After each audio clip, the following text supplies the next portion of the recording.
Good morning, students. I hope you all are fine and safe at your homes. Welcome to Hindi class. बेटा आज हम हिंदी में रस पढ़ेंगे. हम पिछली कक्षा में भी रस के बारे में पढ़ चुके हैं. रस के कितने प्रकार होते हैं, कौन कौन से रस होते हैं.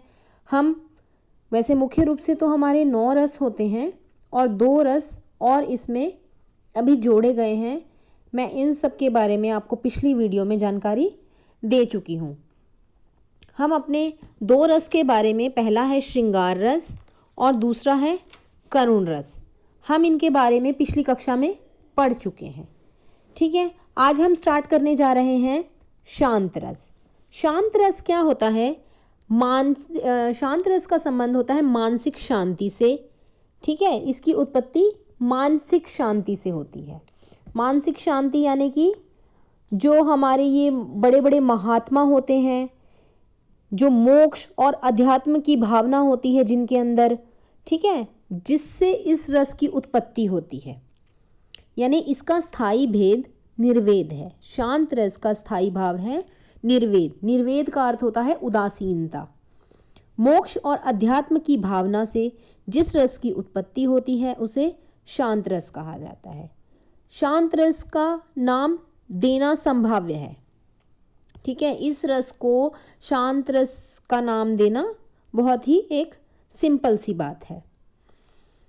इस रस में तत्व ज्ञान की प्राप्ति अथवा संसार से वैराग्य होने पर, परमात्मा के वास्तविक रूप का ज्ञान होने पर मन को जो शांति मिलती है वहां पर शांत रस होता है. ठीक है, जहां ना कोई दुख होता है ना कोई द्वेष होता है वहां पर शांत रस होता है. तो शांत रस का एक उदाहरण मैं आपको दूंगी. दुर्लभ देह पाई हरि भज, करम वचन क्षरु हीते, सहस बाहु 10 बदन आदि नृप, बचे न काल बलीते. ठीक है, इसके बारे में बताया गया है कि जहां पर स्वार्थी स्त्री जो होता है पुत्र होने का ज्ञान का आलंबन कर रही है. ठीक है, स्वार्थी स्त्री क्या है? वो चाहती है कि मुझे पुत्र नहीं हुआ तो क्या होगा, तो मुझे सब छोड़ देंगे. ये सब चीजें क्या हैं उसके मन में आ रही है. लेकिन इसके बाद वह परमात्मा को, भगवान को याद करती है. उसका मन जब इन सब दुविधाओं से शांत हो जाता है तो यहां पर शांत रस की उत्पत्ति होती है. इसके बाद अगला आता है बेटा हमारा रौद्र रस. जो रौद्र रस है बेटा, रौद्र रस का स्थायी भाव क्रोध होता है. ठीक है, जब गुस्सा आता है, क्रोध आता है तो वहां पर रौद्र रस होता है.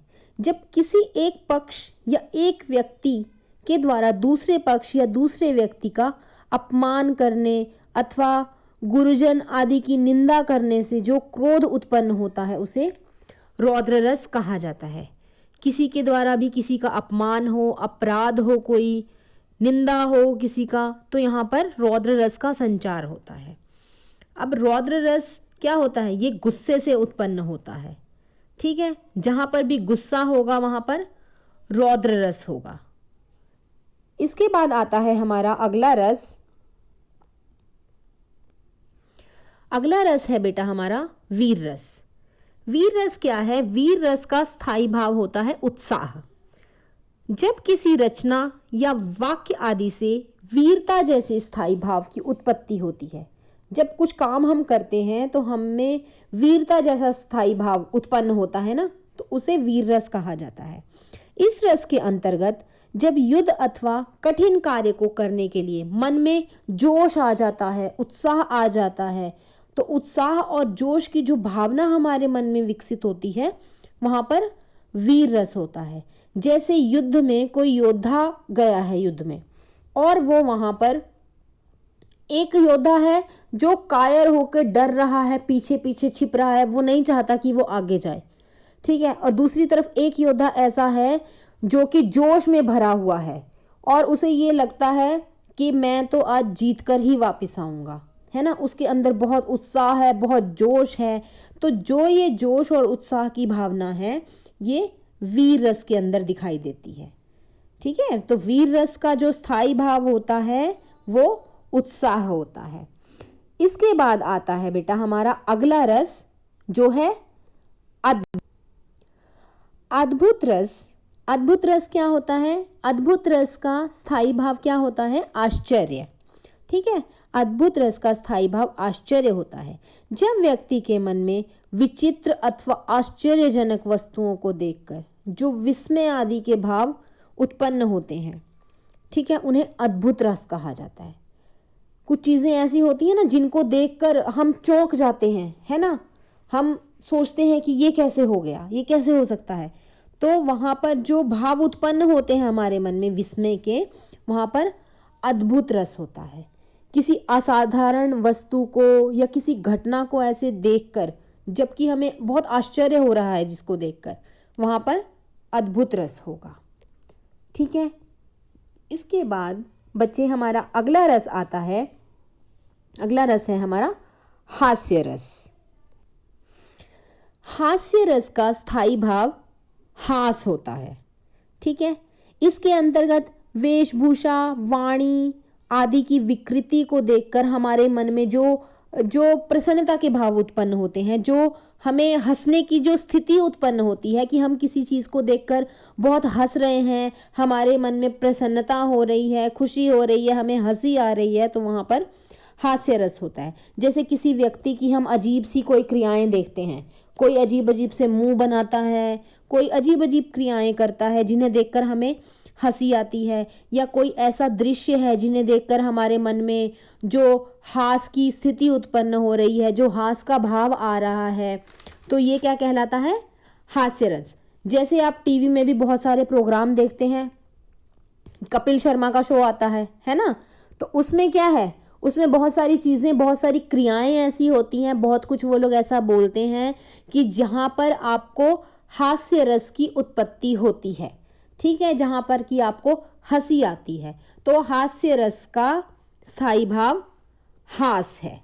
ठीक है बच्चे, इसके बाद हमारा जो अगला रस आता है वो होता है भयानक रस। भयानक रस, भयानक रस का स्थायी भाव क्या है? भय। भय का मतलब होता है डर। जब हमें किसी चीज से भय लगता है, डर लगता है, तो वहां पर भयानक रस होता है। जब किसी भयानक या बुरे व्यक्ति या वस्तु या कोई भी ऐसी संबंधित उससे जो घटना होती है, जो दुखद घटना का स्मरण करने से हमारा मन व्याकुल हो जाता है, हम परेशान हो जाते हैं, तो जो ये परेशानियां उत्पन्न होती हैं, तो ये सब क्या है? भयानक रस। जैसे कई बार क्या होता है, कोई आप फिल्म देखते हो, जैसे कोई भूत की कोई हॉरर मूवी देखते हो, तो आपको वहां पे क्या लगता है? आपको भय लगता है, डर लगता है उसमें, है ना। कुछ बच्चे होते हैं ऐसे, छोटे बच्चे भी होते हैं और कुछ बड़े लोग भी होते हैं जिनको इन चीजों से डर लगता है। और कई बार ऐसा होता है कि कोई घटना हमारे साथ बहुत पहले घटित हुई होती है, कि जो ऐसी घटना है जिसको याद करके आपको डर लगता है, तो वहां पर जो हमारे मन में जो भाव उठ रहे हैं वो कौन से भाव होते हैं? भय का भाव है। और यहाँ पे रस कौन सा है? यहाँ पर भयानक रस होगा। ठीक है, जब किसी डरावनी स्थिति हो, किसी पशु को देख के हमें डर लगता है, किसी स्थिति के बारे में सोच के हमें डर लगता है, तो वहां पर सब जगह भयानक रस होगा।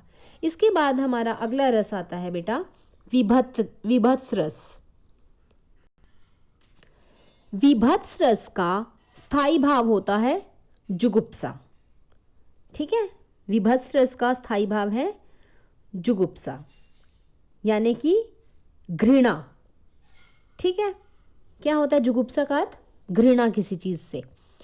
घृणित वस्तुओं या घृणित चीजों या घृणित व्यक्ति को देखकर हमारे मन में उनके संबंध में जो विचार उत्पन्न होते हैं, तो उनके संबंध में सुनकर हमारे मन में उत्पन्न होने वाली जो घृणा होती है, ग्लानि होती है, उसी को विभत्स रस कहा जाता है। ठीक है, किसी भी गंदी चीजों को देखकर, या कुछ चीजें होती हैं जिनके बारे में हम सुनते हैं और सुन के हमें अच्छा नहीं लगता, हमें घृणा उत्पन्न होती है हमारे मन में, है ना, तो जो ये भाव उत्पन्न होता है इसे ही हम जुगुप्सा या घृणा कहते हैं। ठीक है, विभत्स रस का स्थायी भाव है जुगुप्सा। इसके बाद अगला जो रस आता है वो है वात्सल्य रस, जो कि 10वां रस है। ठीक है, 9 रस हमारे कंप्लीट हो गए हैं। इसके बाद जो 10वां रस है वात्सल्य रस। ठीक है, वात्सल्य रस क्या होता है? इसका स्थायी भाव होता है वात्सल्य। ठीक है, इसे वत्सल भी कहा जाता है। इस रस को वात्सल्य रस ना लिखकर हम वत्सल रस भी लिख सकते हैं। इसका स्थायी भाव वात्सल्य होता है, यानी कि वात्सल्य का मतलब होता है एक माता का अपने पुत्र या अपनी पुत्री के प्रति जो प्रेम होता है वो होता है वात्सल्य रस। ठीक है, माता का पुत्र के प्रति प्रेम, बच्चों का मतलब बड़ों का अपने बच्चों के प्रति प्रेम, गुरुओं का शिष्य के प्रति प्रेम जो होता है, बड़े भाई का छोटे भाई के प्रति जो प्रेम होता है, जो स्नेह का भाव होता है, तो ये जो भाव आते हैं ये वात्सल्य रस के अंतर्गत आते हैं। मैंने पहले आपको जो बताया था, जो प्रेम के भाव उत्पन्न होते हैं, जो एक पति पत्नी और नायक नायिका के मध्य में जो उत्पन्न होते हैं वो कहलाते हैं श्रृंगार रस के अंतर्गत आते हैं, है ना।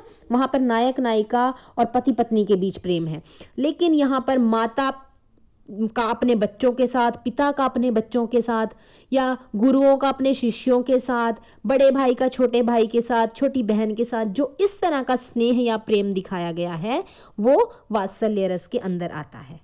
ठीक है, इसके बाद अगला आता है भक्ति रस, जो हमारा आखिरी ये रस है, 11वां रस जो इसमें और अभी शामिल किया गया है, भक्ति रस। ठीक है, इसका स्थायी भाव देवरति होता है, यानी कि भगवत विषयक रति। भक्ति रस यहां पर भगवान के प्रति जो रति है, भगवान के प्रति जो प्रेम है वो यहां पर आएगा। ठीक है, हमने ये बता दिया पति पत्नी का प्रेम, और ये दूसरा प्रेम बता दिया हमने बड़ों छोटों का प्रेम। अब ये तीसरा प्रेम है जो कि भगवान के लिए है। जब भगवान के लिए हम कोई अपने भाव अर्पण कर रहे हैं, हम भगवान के लिए कुछ जो पंक्तियां बोल रहे हैं, उसमें जो हमें रस की प्राप्ति हो रही है वो भक्ति रस है। और भक्ति रस का स्थायी भाव है भगवत विषयक रति या देवरति।